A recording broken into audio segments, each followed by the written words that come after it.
Buenas tardes, bienvenidos a un programa más con El Pulso. Tenemos ahora el honor de tener en este estudio a Wendy Funes. Wendy Funes es periodista de investigación, criminóloga además, y ha iniciado un nuevo medio que se llama reporterosdeinvestigación.com. Con menos de un mes de estar en el aire y vamos a conversar con ellos sobre los retos que este proceso ha tenido. Bienvenida Wendy, gracias por aceptar la invitación a tan corto espacio de tiempo, ¿verdad? Hablemos, Wendy, un poco sobre tu, primero, antes de empezar a hablar del medio, sobre tu carrera. O sea, vos iniciaste como periodista de investigación, ¿te graduaste como periodista hace cuánto tiempo? Yo empecé en 1998 a estudiar y desde ese momento creo que empecé a hacer periodismo porque desde que inicié en la escuela de periodismo salí a la calle para conocer distintas realidades. Recuerdo que el primer reportaje fue sobre niñez en situación de calle. Yo en realidad no esperaba ser una periodista dedicada al tema de la investigación, pero me apasionó mucho el reportaje, conocer qué pasaba detrás de las realidades aparentes, y luego hice un trabajo sobre el movimiento de mujeres en Honduras y descubrí muchas cosas interesantes. A partir de ahí me apasionó mucho el mundo del periodismo de investigación. No tengo formación en el tema de periodismo de investigación porque no hay en el país. He tenido que ir aprendiendo sobre la marcha y todavía yo creo que me falta mucho para llegar al estándar latinoamericano. Sí, eso ahí va precisamente, ¿no? Porque la escuela de periodismo en Honduras lamentablemente no está formando periodistas de investigación, ¿no? Con todas las técnicas y todo. ¿Cómo ha sido ese proceso? ¿Cómo has aprendido vos las herramientas que manejas ahora como periodista? Pues mira, yo creo que ha sido un tanto complejo. Porque para hacer investigación se requiere mucho sacrificio. Todavía recuerdo la primera vez que fui a hacer este reportaje que te cuento del movimiento de mujeres y regresé a mi casa quemada porque anduve caminando por toda la Alameda, no tenía una guía exacta de cómo se hace periodismo. Me lancé a la calle porque me gustó, por error metí como primera clase informativo, que era de mitad de carrera, pero hubo un error y yo metí informativo y sin saber cómo fui a hacer este reportaje. Regresé quemada a mi casa con los pies dolientes y yo decía, ¿por qué me metí a esto? No voy a poder. Siempre pensaba, no voy a poder, porque yo creo que cuando uno empieza a investigar lo primero que piensa es que es demasiado complejo, pero una vez que ya conoce técnicas, herramientas, se va haciendo más fácil. Sobre la marcha, la gente me pregunta cómo se aprende a entrevistar y entrevistando, cómo se aprende a investigar investigando. Siempre todo lo que ofrece la academia es importante también, leer, eso es muy importante. Uno de los elementos que más me impresionó del trabajo de Wendy, precisamente a nivel curricular últimamente, ¿no? Cuando te graduaste de criminóloga, actualmente en la Universidad de Policía. ¿Cómo fue eso? ¿Cómo decidiste vos entrar a estudiar criminología, que normalmente es un área donde estudian más abogados y militares y policías? Fíjate que, bueno, yo desde mis primeros pasos cubrí policía y desde 2012 nos decía que iba a haber una maestría en criminología. Pues a mí me interesó mucho el tema porque a mí me hubiera gustado ser más ducha en investigación. Y me parece que la criminología es una cosa que va muy bien con el periodismo para investigar.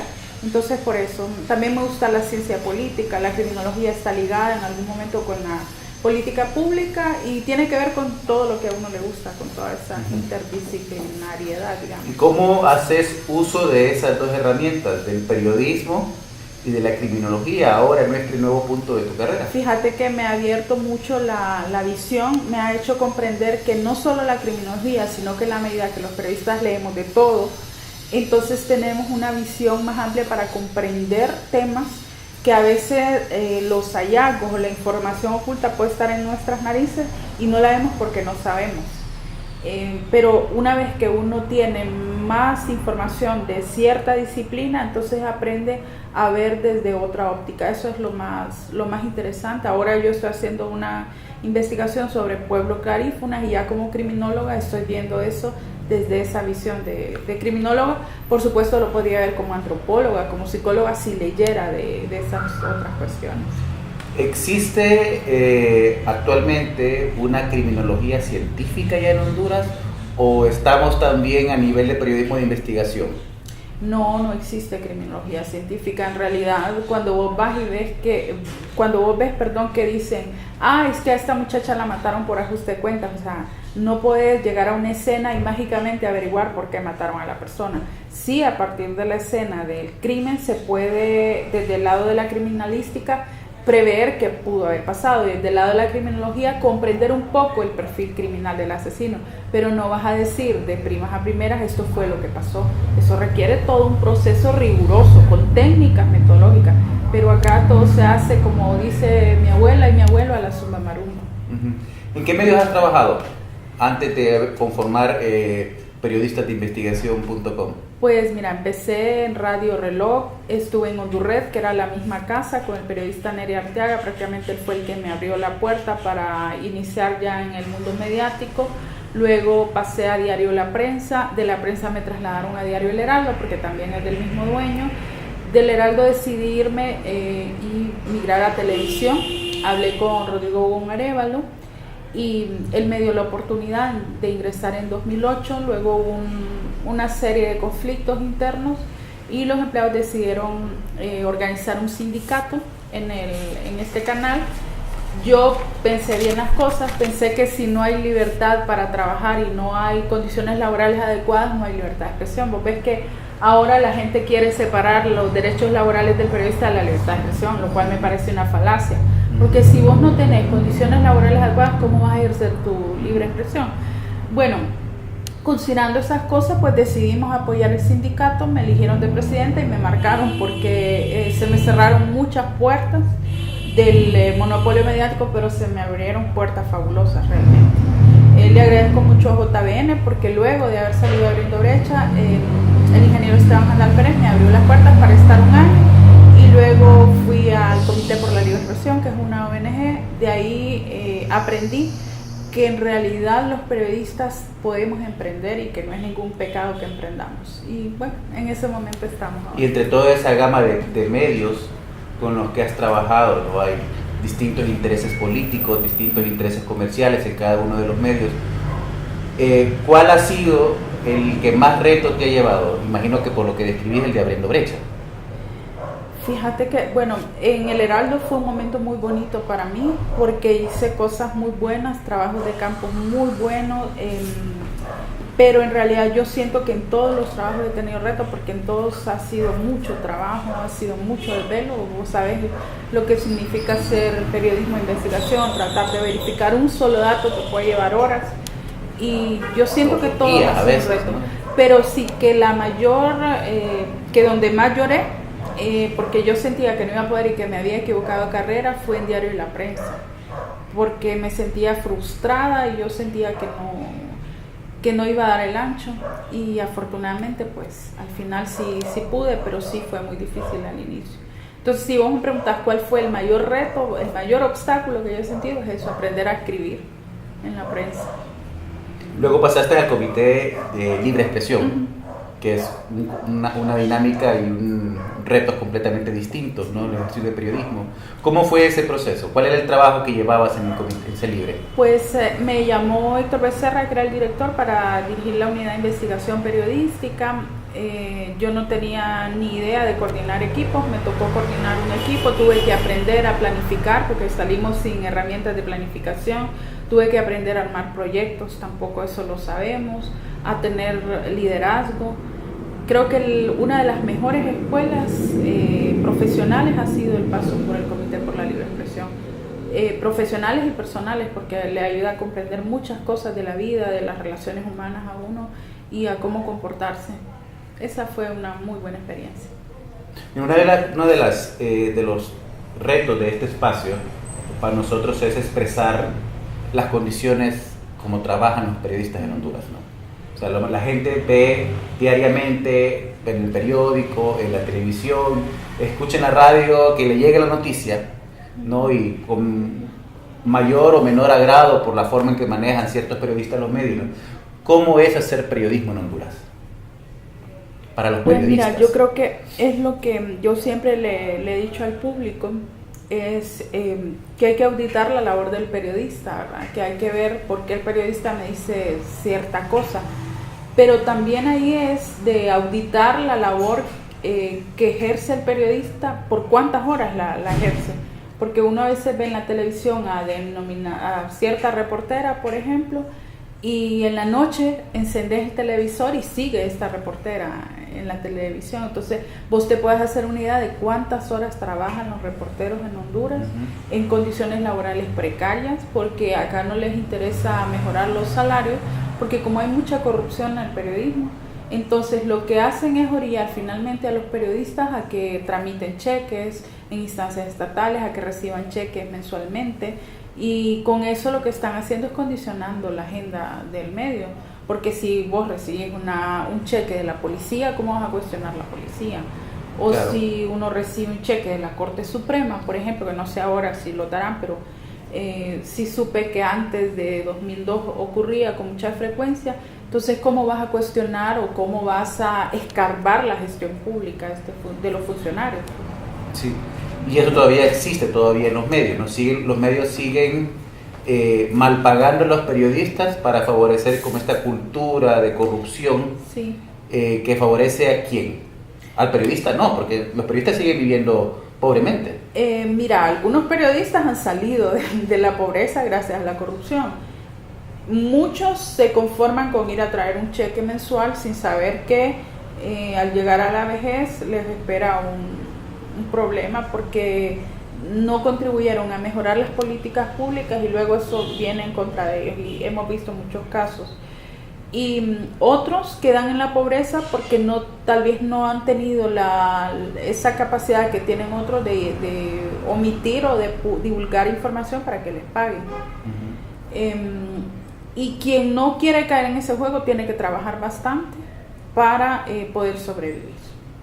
Eso sí, lo tengo claro, pero también tengo claro que hay muchos periodistas emprendedores en el país que no han tenido que vender su conciencia y que han salido adelante y que están en muy buenos momentos profesionales. O sea, no hay que dejar tampoco un mensaje tan negativo para las generaciones que vienen, porque no necesariamente es así. Claro. Y uno de tus áreas de trabajo, de Wendy, también ha sido el Instituto de Acceso a la Información Pública, ¿no? Todo lo que es la ley de acceso a la información pública. ¿Qué trabajo has hecho en esa área? Imagino que desde libre. No, fíjate, desde 2008 que aprobaron la ley, yo empecé a hacer solicitudes. Recuerdo que en el gobierno de Manuel Zelaya Rosales no me querían entregar el presupuesto. Logramos que se diera una resolución desde el IAP ordenando que el presupuesto era un documento público desde que estaba en el Congreso Nacional, porque nos lo estaban negando, y luego creo que hubo un fallo de la Corte Suprema de Justicia al respecto.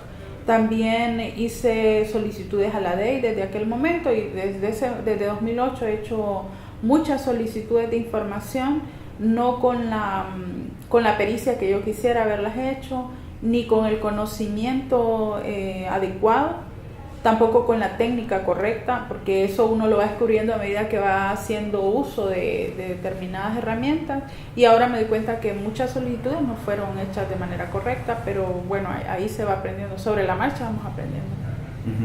Actualmente se acaba de elegir los magistrados o los comisionados, o se acaba de no elegir los nuevos comisionados del Instituto de Acceso a la Información Pública. ¿Qué piensas de ese interpaz que hubo en el Congreso Nacional? Pues mira, es que forma parte de todo un contexto. Ves que hay una rectora de la Universidad Nacional Autónoma de Honduras que se ha reelegido.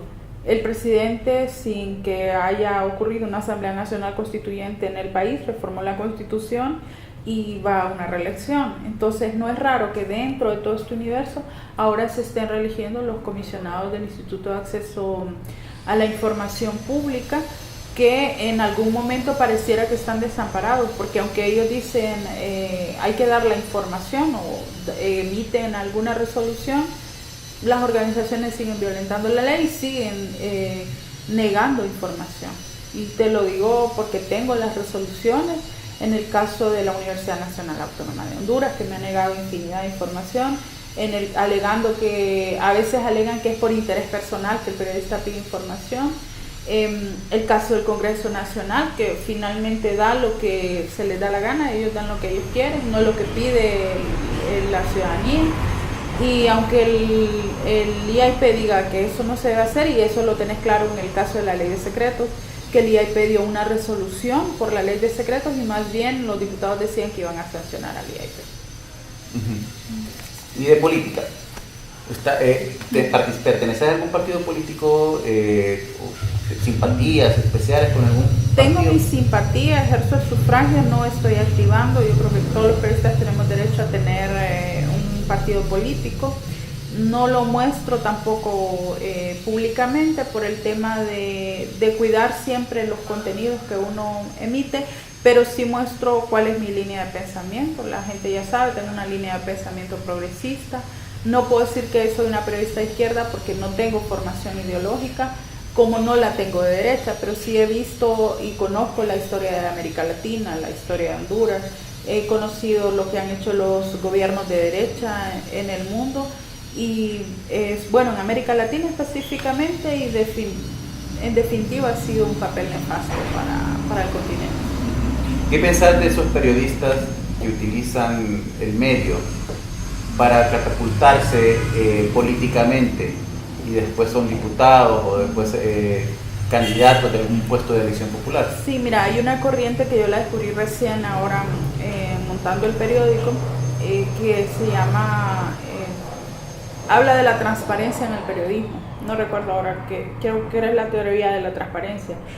Entonces lo que yo planteo siempre es que los periodistas debemos decirle a nuestro público quiénes somos y qué intereses perseguimos, y ser totalmente honestos con el público para que el público ya sepa si lo que estamos haciendo lo decimos por activismo o lo decimos porque en realidad nos mueve el interés público, porque en realidad la comunicación es tan compleja y toca tantas sensibilidades que cuando vos tenés un interés particular puedes afectar a personas sin darte cuenta.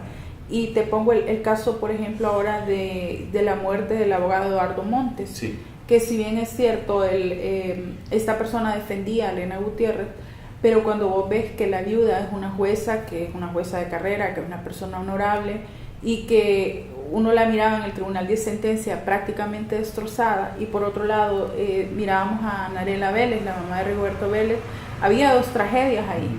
Entonces, ¿cómo los periodistas podemos tomar partido? No podríamos tomar partido en ese caso porque se puede lastimar a tanta gente. Así es. Esa fue una enseñanza, porque también lo otro es que el periodismo es un constante aprendizaje. No se trata de que nosotros no cometamos errores, cometimos muchos errores durante el golpe de Estado por el dolor, ¿verdad? Por la emotividad. De los dos lados, ¿no? De los dos lados. Sí. Y lo importante es rectificar esos errores, aprender y es crecer como personas y como periodistas. Sí. ¿Existe censura para el periodismo hondureño? Sí, bueno, ¿Cómo se manifiesta la censura? En los medios de comunicación, el común denominador, en todos los medios de comunicación, ya sean del monopolio, ya sean de la prensa denominada prensa alternativa, siempre habrá censura, porque siempre hay una línea editorial que cumplir, y el periodista, sobre todo cuando es crítico y que todavía no está robotizado para pensar por dónde lo llevan, va a tener alguna censura, porque el periodista que escarba mucho va a tocar intereses, siempre. A mí me parece que siempre uno va a llegar a tocar intereses y que en algún momento puede tocar intereses o de la organización para la que trabaja o del periódico estatal o del periódico privado, y entonces vas a tener censura. Yo en todos los medios donde he estado he sentido en algún momento que ha habido censura, te lo digo honestamente, y a veces a mí me da miedo también que por mi pensamiento, ahora que estoy emprendiendo un medio, poder ejercer censura contra otras personas. Me da temor, porque a veces pienso que tal vez es una cuestión hasta natural de ser humano querer solo publicar su línea de pensamiento y omitir la línea de pensamiento de los demás. Creo que hay dos tipos de censura. Si me permitís opinar, ¿no? Estamos hablando de la censura que ejerce el medio, el director del medio o el editor del medio, por una línea editorial, una línea específica. O por el interés del monopolio. O por el interés del monopolio con el que está participando, esa es una. Pero luego tenemos otra, y como criminóloga, como periodista sabrás que hay temas que son demasiado peligrosos. ¿Cómo tratar, por ejemplo, con el periodismo temas como el narcotráfico, temas como la corrupción, ¿no? Las mafias que existen en este país, que están incrustadas en todos los niveles, en todos los partidos, sin que pongas en riesgo tu vida y la de tu periodista. Mira, ese es un tema bastante complicado. Bueno, ahora existen cursos de autoprotección que nos dan técnicas para ver cómo reaccionar frente a las amenazas, incluso se habla de primeros auxilios psicológicos.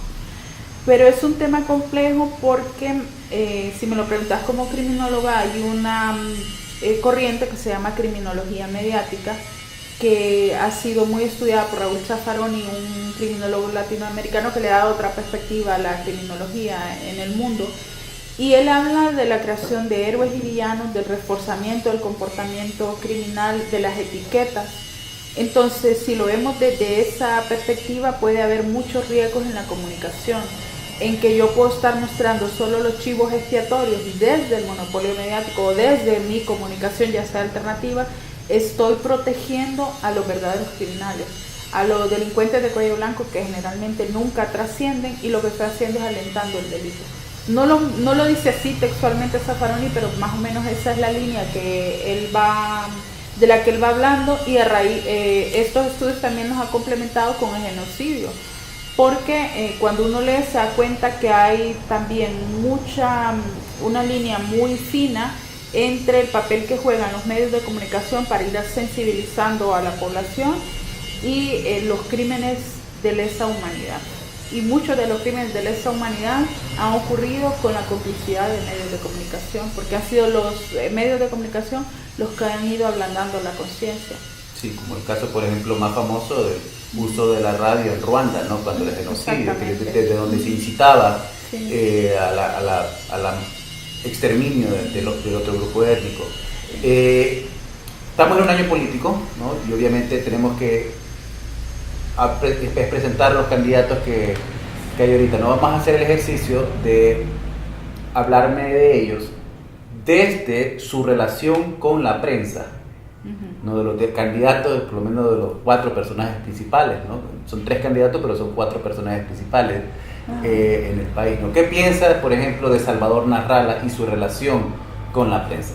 Me parece que debe ser un poco más tolerante, porque siempre se le ve cuestionando alguna comunicación sin hacer una propuesta. Entonces, que si va a cuestionar las críticas en su contra, de igual forma debiera tener una propuesta. Por eso te decía que es muy complejo el tema de la comunicación, porque a veces hay que estudiar para poder comprender todas las dinámicas que hay, todo lo que está inmerso en el lenguaje. Mercelaya. Me parece también, y esto te lo digo por la forma en que él se desenvolvió cuando fue presidente, que él